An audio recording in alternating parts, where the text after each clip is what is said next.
오늘 말씀은 누가복음 23장 말씀입니다. 누가복음 23장 39절에서 43절까지 누가복음 23장 39절에서 43절까지 함께 보겠습니다. 신약성경 138쪽인데요. 같이 봅니다. 시작. 달린 행악자 중 하나는 비방하여 이르되 네가 그리스도가 아니냐 너와 우리를 구원하라 하되 하나는 그 사람을 꾸짖어 이르되 내가 동일한 정죄를 받고서도 하나님을 두려워하지 아니하느냐 우리는 우리가 행한 일에 상당한 보응을 받는 것이니 이에 당연하거니와 이 사람이 행한 것은 옳지 않은 것이 없느니라 하고 이르되 예수여 당신의 나라에 임하실 때에 나를 기억하소서 하니 예수께서 이르시되 내가 진실로 내게 이르노니 오늘 네가 나와 함께 낙원에 있으리라 하시니라. 아멘. 하나님의 은혜가 여러분과 함께 하시기를 바랍니다. 어제는 여기 34절 말씀 예수께서 이르시되 아버지 저들을 사하여 주옵소서 자기들이 하는 것을 알지 못함이니이다 라고 하는 가상 7원의 첫 번째 말씀으로 함께 은혜를 나눴고요. 오늘은 43절의 말씀을 중심으로 함께 또 은혜를 나누고자 합니다. 43절 말씀을 한 번 더 읽어볼까요? 같이 봅니다. 예수께서 이르시되 내가 진실로 내게 이르노니 오늘 네가 나와 함께 낙원에 있으리라 하시니라. 아멘. 예수님의 두 번째 말씀은 죽어가는 강도의 부탁에 대한 대답이지요. 여기 42절 말씀해 보니까 강도가 예수여 당신의 나라에 임하실 때에 나를 기억하소서라고 부탁했기 때문입니다. 먼저 그들 사이에 일을 잠깐 생각해 보도록 하겠습니다. 영광의 주님이 강도들 사이에서 십자가에 달리신 것은 우연이 아닙니다. 하나님의 섭리에는 우연이 없기 때문이지요. 무수한 날들 중에 바로 그날 또 무수한 사건 중에 바로 그 사건과 관련이 됐다는 것은 결코 우연이 아닙니다. 노사연의 만남이라는 노래가 아니라도 우리는 하나님 안에서 모든 것을 생각할 수 있어야 합니다. 하나님은 영원 전부터 자신의 아들 안에 언제 자신의 아들 독생자 예수님이 언제 어디서 어떻게 누구와 함께 죽을 것인지 다 정해 놓으셨습니다. 사람이 무엇을 하든지 그것을 알든지 알지 못하든지 사도행전 4장 28절의 말씀처럼 하나님의 권능과 뜻대로 이루려고 예정하신 그것을 행하려고 그 모두가 거기에 있었던 것입니다. 빌라도가 주 예수를 두 명의 이 악인들 사이에 십자가에 못 박으라고 명령할 때 그는 아무것도 모른 채 그저 하나님께서 영원히 예정하신 것을 그는 실행했고 그로 통해서 예언의 말씀이 성취되었습니다. 이 로마의 관리 총독이 700년 전에 하나님의 이사야 선지자를 통해서 그 아들이 이사야 53장 12절에 보면은 범죄자 중에 하나로 헤아림을 받았음이라 라고 하는 말씀 그대로가 이 관리를 통해서 성취가 되는 것입니다. 정말 믿기 어려운 일들이 예수님에게서 계속 일어나고 있습니다. 다시 말해서 하나님의 말씀이 성취되고 있습니다. 하나님의 아들이 범죄자 중에 하나로 헤아림을 받고 그들과 함께 처형된다는 것은 사실 생각조차 할 수 없는 일 아니겠습니까?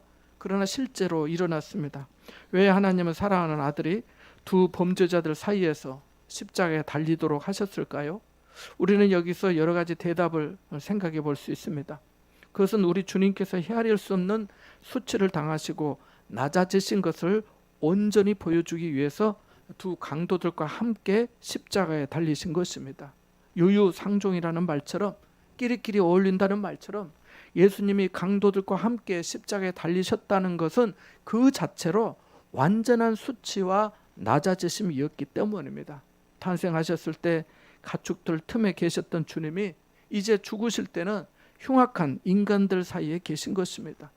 또한 우리를 대신하여 서신 자리를 보여주시기 위해서입니다. 그 자리에 누가 있어야 합니까? 그 자리에 사실은 우리가 있어야 할 그 자리 아니겠습니까? 수치의 자리, 범죄자라고 하는 그 낙인 찍힌 자리, 죽을 수밖에 없는 죄인의 자리 말입니다. 그 자리가 바로 십자가의 자리입니다. 또한 주님은 경멸을 받으시기 위해서 그들과 함께 달리셨습니다.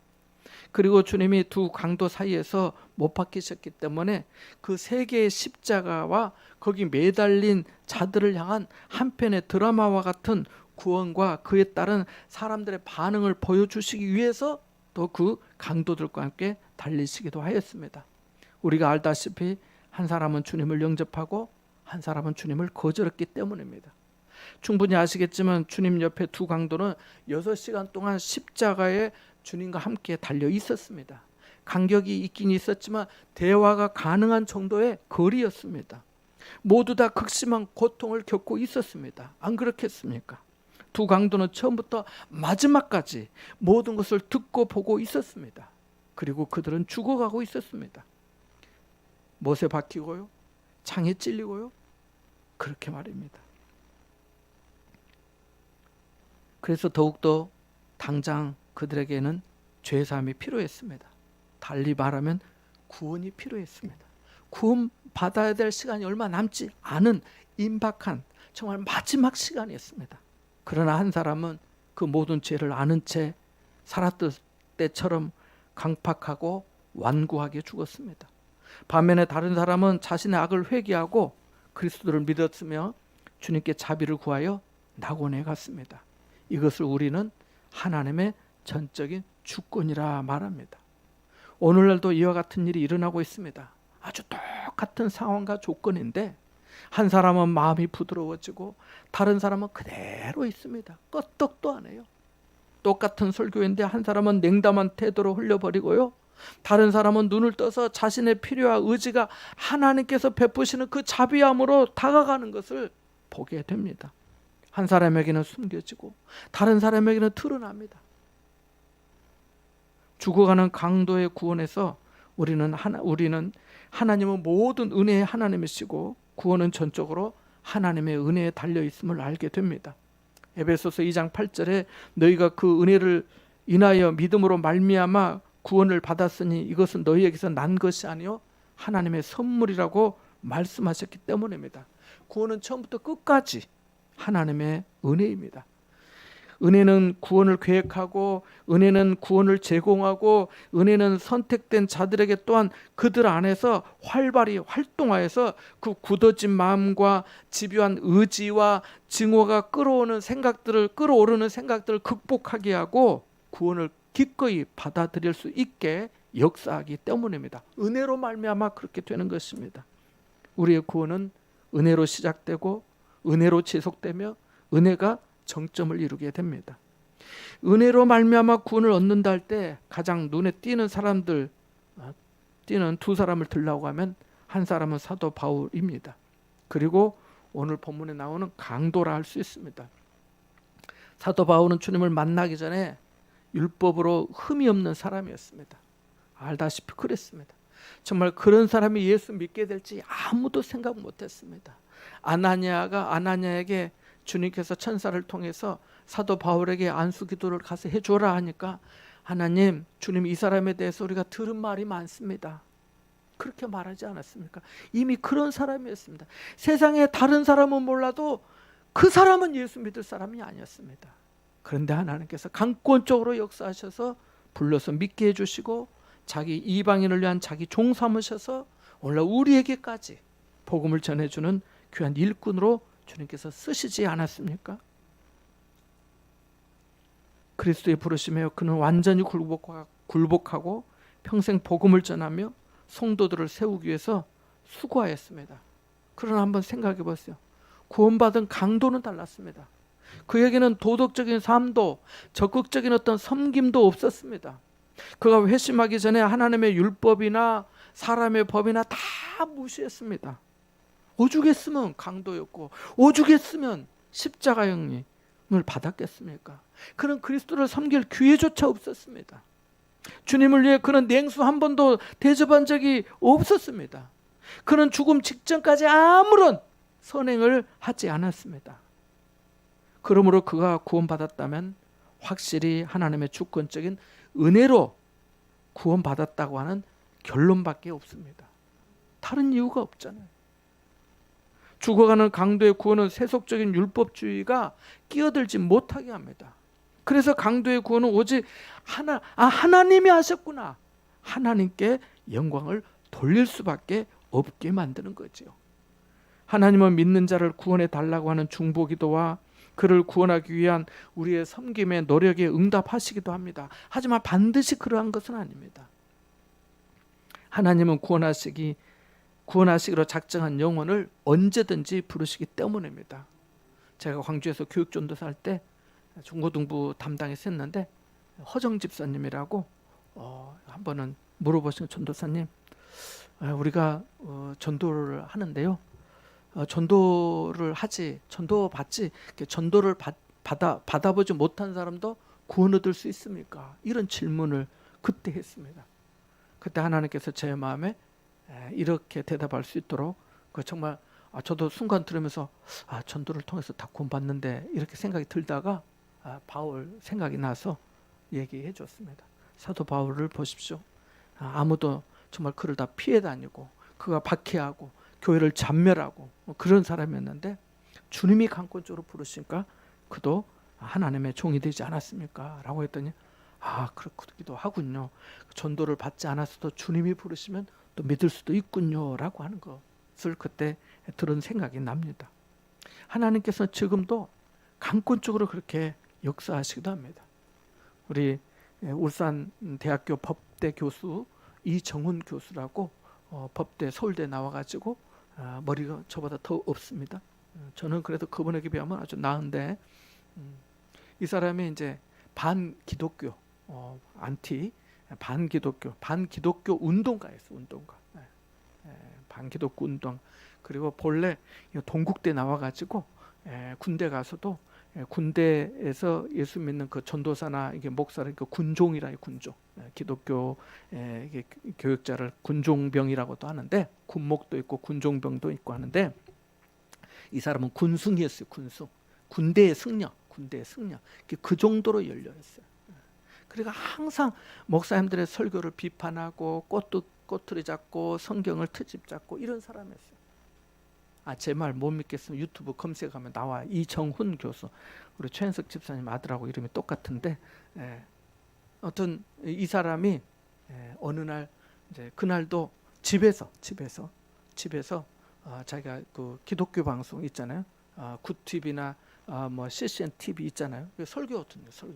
설교를 듣는데 설교에서 듣다가 은혜 받으려고 들은 게 아니고 꼬투리 잡아서 저 목사 또 헛소리 하고 있네 이렇게 하려고 듣다가 그 말씀에 성령께서 역사하시고 해서 그 사람이 꼬꾸라져 가지고 주님이 그리스도시요 살아계신 하나님의 아들이십니다. 내가 잘못했습니다. 지금 목사님 됐어요. 교수님인데 목사님 됐어요. 하나님께서는 언제 어떻게 누구를 부르실지 알 수 없습니다. 하나님은 그런 사람들을 통해서 자기의 영광의 제목으로 삼으시기도 하심을 우리가 알아야겠습니다. 그러니까 하나님의 은혜에는 제한이 없어요. 하나님의 능력을 우리가 제한해서도 안 되는 거예요. 하나님이 언제 어떻게 누구를 부르실지 누구를 들어서 쓰실지 아무도 몰라요. 한번 말씀도 드렸지만은 제가 고등학교 졸업하고 저는 완전히 깡촌에서 촌놈이었습니다. 농사지었습니다. 똥 치웠어요. 두업 냈어요. 모내기 했어요. 나락 자빠진 엎드리니까 자빠진 거 다 여름에 자빠진 거 다 하루 종일 한나절 세어봐야 요만큼밖에 못해. 얼마나 허리가 빠진지 몰라요. 여름에 말에 태풍 지나가거나 싹 쓸어버리잖아요. 오래 두면 거기 다 싹이 나가지고 농사 다 버려요. 빨리 묶어야 돼 세워서. 그렇게 일할 때 시골에서 뭐 그때만 해도 뭐 고등학교 나온 사람들도 뭐 있지만은 뭐 그렇게 많지 않고 또 제 또래들 중에도 중학교 졸업하고 서울로 부산으로 신발 공장 무슨 공장에 그 공순이 공돌이로 간 친구들도 있어요. 저는 그때 이제 고등학교 졸업 농사 지으니까 동네 그 뭐 삼촌뻘 되는 분이 너는 고등학교까지 나와가지고 삽질이나 하고 있냐 이렇게 하시더라고요. 그냥 뭐 이제 뭐 안타까워서 뭐 그런 얘기는 아닌 것 같고 아무튼 그랬어요. 그랬더니 옆에 있던 그 동네 그 밭의 주인 제 친구 어머니인데 그분이 그런 거예요. 동주 삼촌 그런 말 하지 말아요 중석이한테. 중석이 나중에 아직 젊은데 사람이 어떻게 될지 알고 그렇게 말해요. 그렇게 얘기하더라고요. 그 사람이 두 말 안 하더라고요. 우리 담비님도 계시지만 사람이 어떻게 될지 알 수가 없어요. 진짜예요, 진짜. 그러니까 젊은 사람들 무시하면 안 되는 거예요. 그래서 하나님이 우리를 언제 어떻게 불러서 쓰실지 아무도 알 수가 없어요. 자, 여기에 생각해 보면은 하나님께서는 완전히 불리한 상황이나 환경에서도 영혼을 구원하십니다. 여러분 십자가 위로 한번 생각해 보세요. 그냥 우리가 단순히 십자가하고 그 6시간 하니까 6시간이 뭐 한 6초 정도 생각하는 것 같은데요. 그거 아니에요. 여러분 6시간 한번 이렇게 있어 봐요. 30분만 이렇게 들고 있어 봐요. 못 있어요. 죽어요. 죽어. 이게 살이 굳어가지고 죽는다니까요. 6시간을 어떻게 있어요. 피 흘리죠. 못 박혔죠. 햇볕은 뜨겁죠. 피와 비린내 다 흘러져. 밑에 사람들 다 쳐다보면서 막 이렇게 하고 있죠.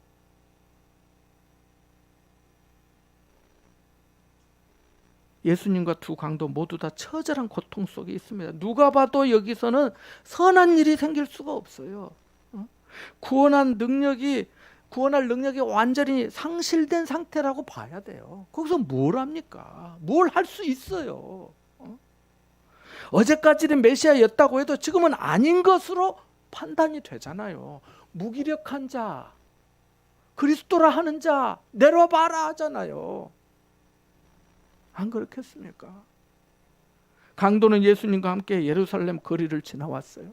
주님이 십자가에 무게에 짓눌려서 쓰러지는 것도 보았어요. 가다 넘어지고 그래서 구레네 사람 시몬을 그 군병이 잡아다가 네가 끌고 가, 지고 가 한 것도 다 봤어요. 강도라는 점을 감안할 때 아마 예수님을 그날 어쩌면 그는 처음 만났을지도 모릅니다. 강도들이 예수님의 소문에 들었을 수는 있었지만 이 맞닥뜨린 모습은 그 예수님을 만난 그 십자가에서 모습, 아니면 그 끌려오면서 모습, 그것은 매우 초라하고 연약하고 수치스러운 한 남자에 불과했을 것입니다.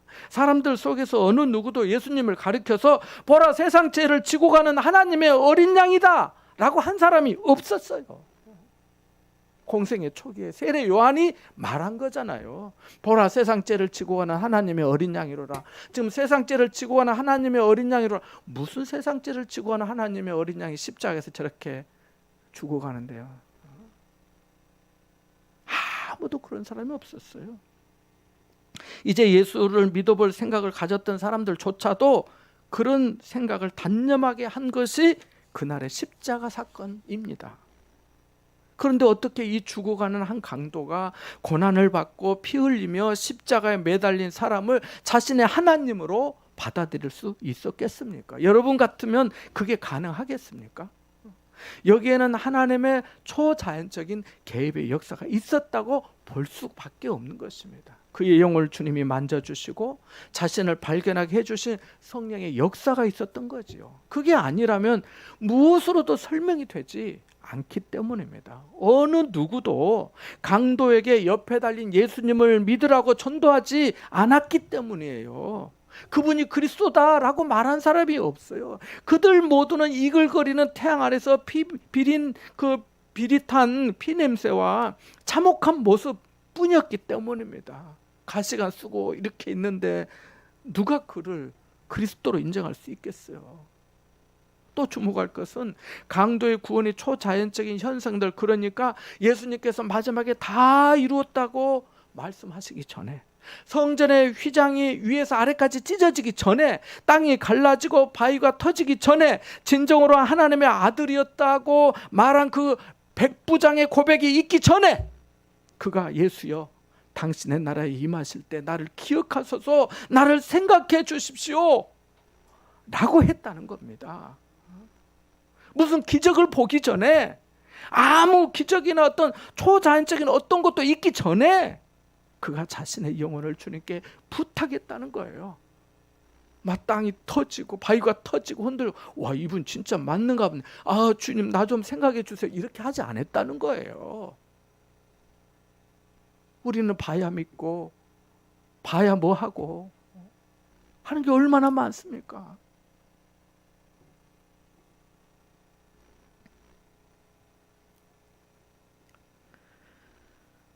믿음이 없이는 부탁하지 않아요. 믿음이 없는 사람은 기도하지 않아요. 믿음이 없이는 전도할 수 없어요. 믿음 없는 사람은 봉사도 못해요. 믿음이 없이는 그래서 하나님을 기쁘시게 할 수 없다고 히브리서 11장 6절에 말씀한 거 아니겠습니까? 이 강도에게 믿음이 있었던 거예요. 그런 모든 역사들을 보기도 전에, 경험하기도 전에 백부장이 진실로 하나님의 아들이었도다 라는 말을 하기 전에 저 관리 정도가 말할 정도면 이 사람 맞는갑다 라고 생각하고 한 거 아니라는 거예요.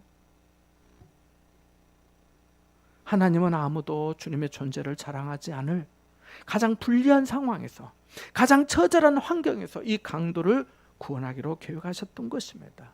하나님은 우리에게 구원은 주님께 있다는 것을 가르치시려고, 하나님의 섭리보다 인간의 수단을 높이지 말 것을 가르치시려고, 진정한 모든 회심은 성령님의 초자연적인 영향력의 직접적인 산물인 것을 가르치시려고 말도 안 되는 조건들과 상황들을 일부러 세팅하신 겁니다. 강도가 누굽니까? 강도가 대표적인 죄인이에요. 죄인 중에 죄인을 강도 말은, 성경에 보면 바라바라 안에 이는 강도니라 이렇게 써 있어요. 살인자요 강도니라. 예수님께서 성전을 엎으실 때 뭐랬어요? 너희가 내 아버지의 집은 만민의 기도하는 집이라 일컬음을 칭함을 받으리라 한 것을 알지 못하느냐? 너희가 강도의 소굴로 만드는도다 그랬어요. 근데 잡으러 올 때 너희가 나를 강도로 알고 검과 몽치를 가지고 나왔느냐 그랬어요. 강도. 사마리아 선한 사마리아 비유에서 그 사람이 강도를 만났잖아요. 거의 거반 때려 죽게 되었다라고 성경은 말씀하고 있어요. 강도가 그런 사람인 거예요.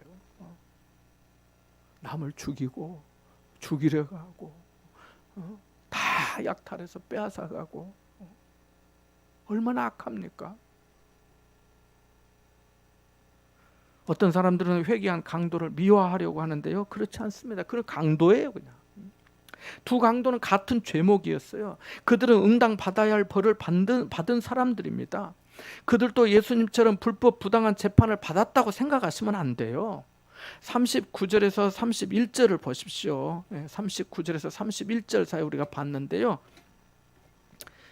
여기 보면 한 강도가 예수님을 비방하였습니다. 이것이 그의 성품이고 행동이었어요. 악한 사람들은 죽으면서도 이렇게 합니다. 참 안타깝지만 그런 사람들이 있어요. 네가 그리스도가 아니냐, 너와 우리를 구원하라고 하였습니다.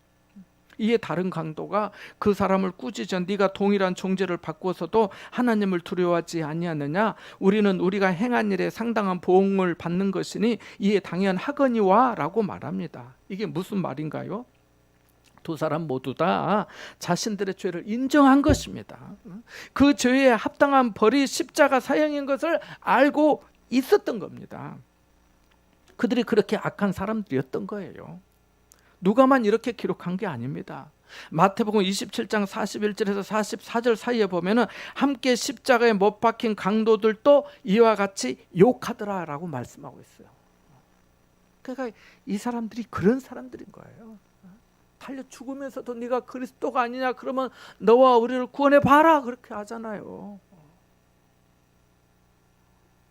다른 말로 하면 네가 만일 하나님의 아들이거든 십자가에서 내려 봐라, 구원해 봐라, 이 돌을 떡덩이가 되게 해 봐라 라고 하는 것 똑같은 거예요. 사실 강도들의 상황과 행동은 끔찍합니다.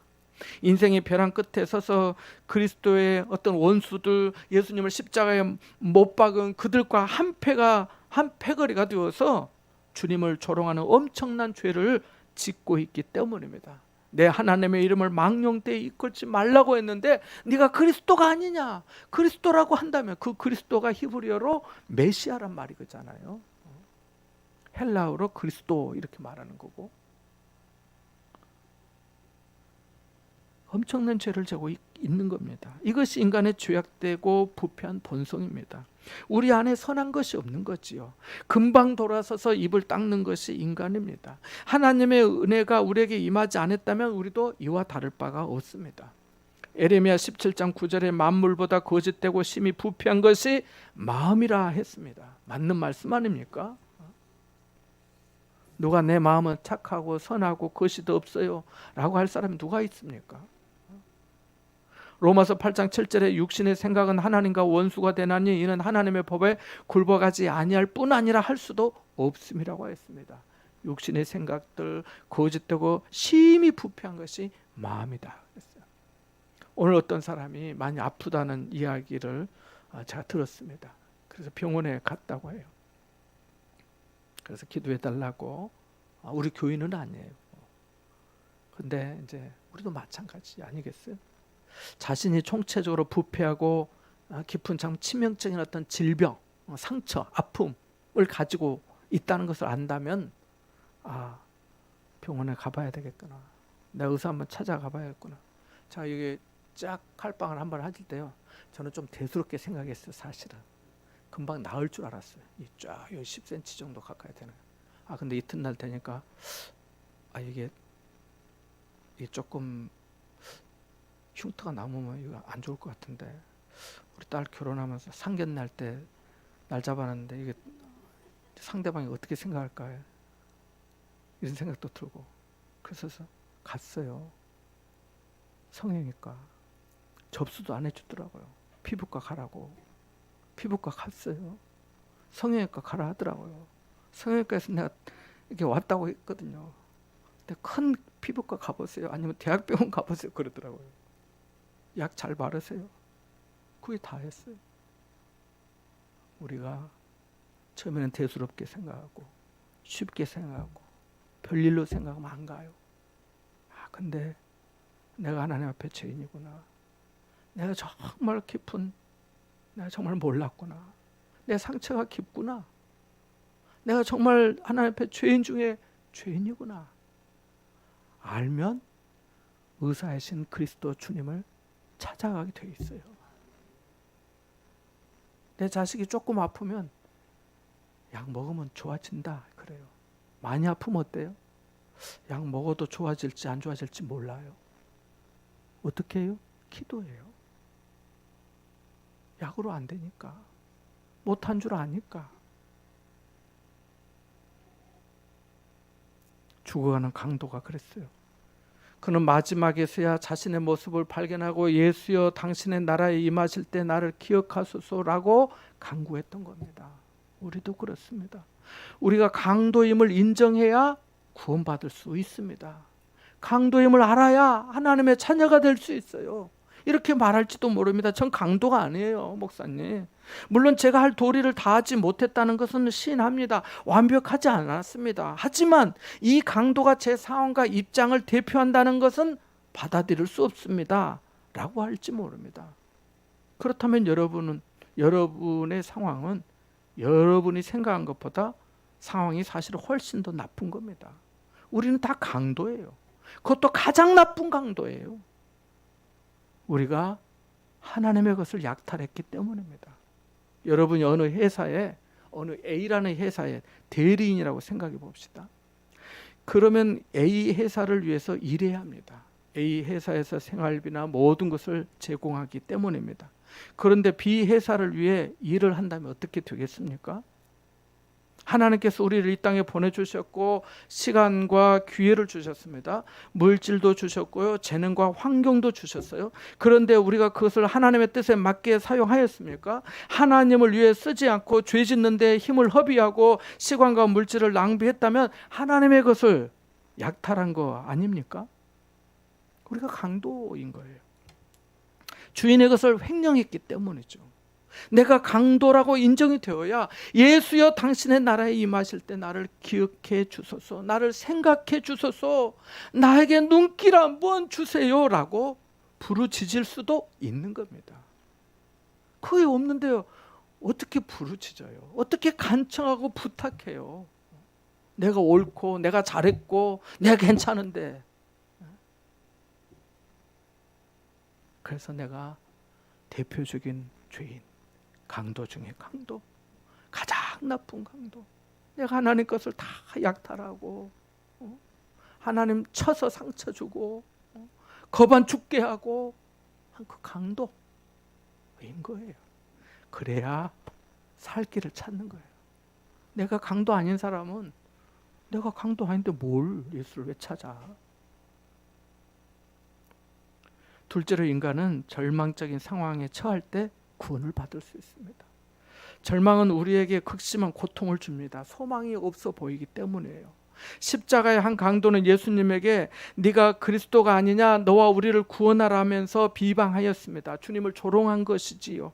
십자가 위에서까지 그런 겁니다. 우리 주변에서도 죽으면서까지도 주님을 부정하고 비방하는 사람들이 있습니다. 완고하고 교만하고 무지가 극치인 안타까운 인생이라 할 수 있습니다. 십자가 위는요, 아무것도 할 수 없는 절망의 자리입니다. 더 이상 소망은 없습니다. 이거 묶인 사람이, 죽어가고 있는 사람이 무슨 소망이 있겠습니까? 나병, 문둥병을 아실 겁니다. 문둥병도 그랬어요. 하나님 외에는 치유해 줄 수 있는 사람이 세상에 없었잖아요. 인간이 더디게 깨닫는 것이 탕자와 같습니다. 탕자가 어땠습니까? 아버지 재산을 다 받아서 먼 나라에 가서 허랑방탕하게 다 허비했습니다. 다 허비하고 나니까 돈이 다 떨어지고 난 다음에 바로 아버지 집으로 돌아왔으면 사실 그 고생을 덜 고생했을 텐데 안 그랬어요. 어떻게 했지요? 그가 그 나라 백성 중 한 사람에게 붙여 살았다, 성경이 말씀하고 있어요. 그 말은 무슨 말이냐면 붙여 살면서 일을 했다는 거예요. 어떻게든 버티고 내 힘으로 해보려고 했어요. 우리들이 안 그렇습니까? 하는 데까지 해보고 안 되면 그때 손 들고 가자. 그렇지 않나요? 자신의 노력으로 하나님의 호의를 얻어보려 했어요. 그는. 그러나 그가 얻은 것은 뭡니까? 이래서 얻은 것은 돼지가 먹는 주엽 열매뿐이었습니다. 그 정도가 되니까 그때서야 아버지를 생각합니다. 긴 세월을 혈루증으로 앓던 여인을 생각해 보십시오. 우리도 이 여인과 같이 예수님을 가까이 두고도 수많은 의사를 찾아 헤매고 있는 것을 다 허비야 한 것처럼 그렇게 살 때가 얼마나 많은지 모릅니다. 다 합의하고 난 다음에 있을 때는 봉사도 못하고 헌금도 못하고 헌신도 못하면서 다 없으니까 주님이 다시 내게 복을 주시면 내가 이제 잘하겠습니다. 그런 사람들이 의외로 많아요. 늦게 깨달은 거죠. 사람은 자기 미천이 바닥이 난 후에 주님을 찾곤 하더라 하는 것입니다. 그 전에 주님 앞에 나와야 되는 줄 믿습니다. 어떤 죄인이든 구원받기 위해서는 자신의 연약함을 깨달아야 합니다. 강도가 무엇을 할 수 있었습니까? 그는 의의 길을 걸을 수 없었습니다. 두 발에 못이 박혀 있었기 때문입니다. 그는 선한 일도 할 수 없었습니다. 두 손이 못 박혔기 때문입니다. 그는 마음을 새롭게 하여 더 나은 삶을 살 수도 없었습니다. 죽어가고 있었기 때문입니다. 그는 무엇도 할 수 없었습니다. 무기력한 자신을 깨달았습니다. 이 정도 되면 주님을 찾게 됩니다. 이것이 구원받는 첫 번째 길이더라는 거죠. 다 절망하고 좌절할 때, 그래서 우리가 낮아지고 어려울 때 그때가 주님이 나를 부르시고 내가 이제 하나님의 은혜 받을 때가 되었나 보다, 이렇게 생각해도 크게 틀리지 않더라는 거죠. 세 번째는 회개와 믿음의 의미를 오늘 본문에서 보여줍니다. 강도는 비방하는 강도에게 이렇게 말합니다. 네가 동일한 정죄를 받고서도 하나님을 두려워하지 아니하느냐고 합니다. 조금 전만 하더라도 그도 다른 사람들과 동일하게 주님을 비난하고 욕하였습니다. 그러나 하나님의 영이 그에게 임하였고 그의 양심이 하나님 앞에 능동적으로 반응하였습니다. 이것이 회개입니다. 그는 벌을 두려워 아니하느냐라고 말하지 않고 하나님을 두려워하지 아니하느냐라고 한 것을 우리가 주목해야 합니다. 하나님을 두려워하지 아니하느냐? 네가 동일한 정죄를 받고서도 하나님을 두려워하지 아니하느냐? 여기서는 이렇게 정죄를 받지만 우리가 하나님을 만나, 그건 하나님을 생각한 거예요. 그건 뭐예요? 내세를 생각한 거예요. 이 다음 후를 생각한 거예요. 그러니까 어떤 사람은 지금만 생각하고 살아요. 그러나 지혜로운 사람은 다음을 생각하고 사는 거예요.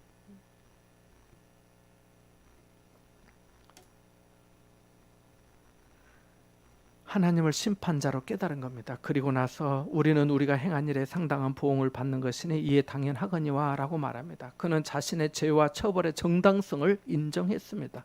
자기 스스로에게 선고를 내린 것입니다. 나는 이렇게 죄받아서 벌받아서 죽어도 싸라고 생각한 거예요.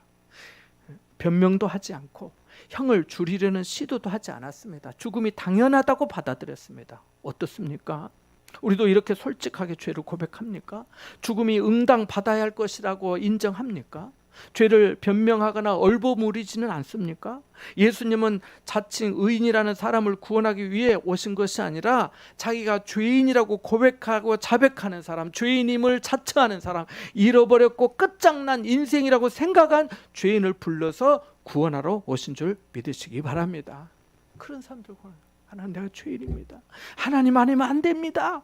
라고 하는 사람, 그들에게 은혜가 임하는 거지요. 강도는 하나님을 머리로 알았고 마음으로부터 시인했던 것입니다. 처음에 함께 욕했던 사람이 어떻게 하나님을 알게 되었을까요?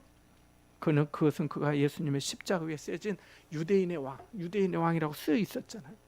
그래서 그 빌라도가 유대인의 왕이라고 써서 붙이라 했잖아요. 그거 본 거죠, 본 거. 보고 생각한 거죠. 처음에 욕했지만은 어쩌면 이분이 정말 왕이실 수도 있어. 유대인 왕이실 수도 있어. 6시간 동안 같이 했잖아요. 그 마음을 하나님께서 열어서 진리를 믿게 하셨으므로 알게 된 것입니다. 왕이라면 뭐가 있습니까? 백성들이 있겠죠. 다스리는 백성들. 왕이라면 영토가 있겠죠. 그걸 뭐라 합니까? 나라라고 해요. 나라. 왕의 나라라 하잖아요. 왕의 나라. 상식적으로 왕은 통치자이고 자기 백성과 영토가 있으니까요. 강도가 그것을 깨달은 겁니다. 그래서 예수여, 당신의 나라에 임하실 때, 그 나라의 왕이라면 나라에 임하실 때 나를 기억하소서라고 한 것입니다. 이것이 믿음이고 소망이에요. 넷째로 강도의 용기입니다. 용기는 믿음에서 나옵니다. 생각해 보십시오. 십자가 위에서 강도로 죽어가는 주제에 무슨 믿음이나 구원을 말할 수 있겠습니까? 모든 사람들이 조롱하고 있어요. 비난하고 있어요. 침뱉고 있어요. 무기력하게 죽어가는 예수님에게 어떻게 그런 말을 할 수 있겠습니까? 여러분이라면 그런 말이 그 상황에서 나오겠습니까? 내가 죽겠는데 지금 예수여, 당신의 나라에 임할 때 나를 생각해 주소. 무슨 말이 어떻게 나오겠습니까? 나 지금 숨도 못 쉬겠는데. 처져가지고 무거워서, 중력 때문에. 솔직히 옆에 다른 강도처럼 네가 그리스도가 아니냐, 너와 우리를 구원하라, 이 말이 더 쉽게 안 나오겠습니까? 어차피 죽게 된 목숨이니 말입니다. 마태복음 27장 39절 41절에 보면 지나가는 자들이 자기 머리를 흔들며 예수를 모욕하였고라고 말씀합니다. 그와 같이 대제사장들과 서기관들과 장로들도 함께 희롱했다라고 성경은 기록하고 있습니다. 누가복음 23장 36절에는 군인들도 희롱하였다라고 말합니다. 그러니까 거기 있는 사람들이 다 희롱하고 조롱하고 머리를 흔들면서 그렇게 한 거지요. 예수님에 대해서. 한 강도가 그때 비난한 거잖아요. 네가 그리스도가 아니냐? 그러면 너와 우리를 구원해 봐라 한 거잖아요. 이 말을 옆에서 들었던 대제사장들이나 지나가는 옆에 군인들이나 사람들이 무슨 생각? 그래, 저 사람 맞는 말 하네. 그러면서 웃지 않았을까요? 나도 동의한다면서. 비난과 조롱이지만은 그러지 않았겠어요? 서기관들, 장로들도 분명히 미소를 지었을 것입니다. 그런데 말입니다. 그 다른 한쪽의 강도가 예수여, 당신의 나라에 임하실 때 나를 기억하소서, 내게 눈길 한번 주소서, 나를 구원해 주소서, 나를 용서하시고 불쌍히 여겨 주시고 생각해 주세요 라고 말을 한 겁니다. 그 와중에 말입니다.